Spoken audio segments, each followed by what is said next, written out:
Saudara, untuk meningkatkan peluang kerja, SMK 1, 2, dan 3 Banda Aceh menggelar Job Fair.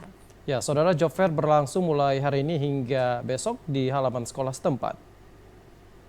Dalam rangka peningkatan peluang kerja, SMK 1, 2, dan 3 Banda Aceh menggelar Job Fair.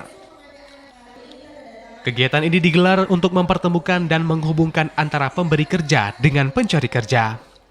Kadis Tenaga Kerja dan Mobilitas Penduduk Disnaker Mopduk Aceh diwakili Kabid Pelatihan Kerja dan Penempatan Tenaga Kerja PKPTK Kifti Reza Kusuma mengatakan bahwa target utama dari penyelenggaraan acara ini adalah penempatan tenaga kerja.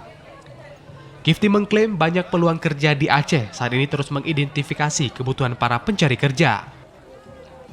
Akan tetapi tantangannya tergantung dari SMK sendiri yang menciptakan tenaga kerja sesuai dengan permintaan perusahaan. Gelaran Job Fair ini diharap dapat memberikan manfaat dalam menekan angka pengangguran terbuka secara spesifik.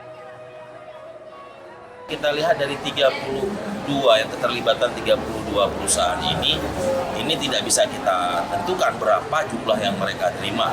Karena ini terkait dengan klasifikasi jabatan dan spesifikasi dari tenaga kerja yang ada, klasifikasi dari alumni yang ada.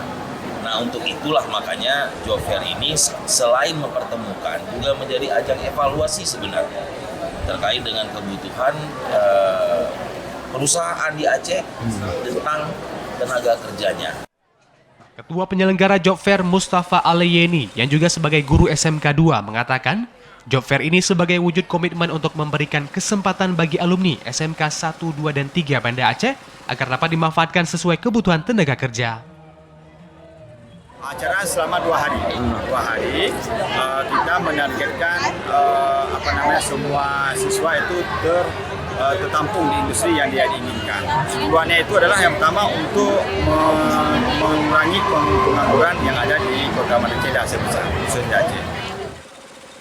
Tercatat, sebanyak lebih dari 1.000 peserta hadir dalam gelaran Job Fair SMK 1, 2, dan 3 kali ini yang turut menghadirkan 32 perusahaan ternama. Dari Banda Aceh, Fajar Riana, TV Aceh melaporkan.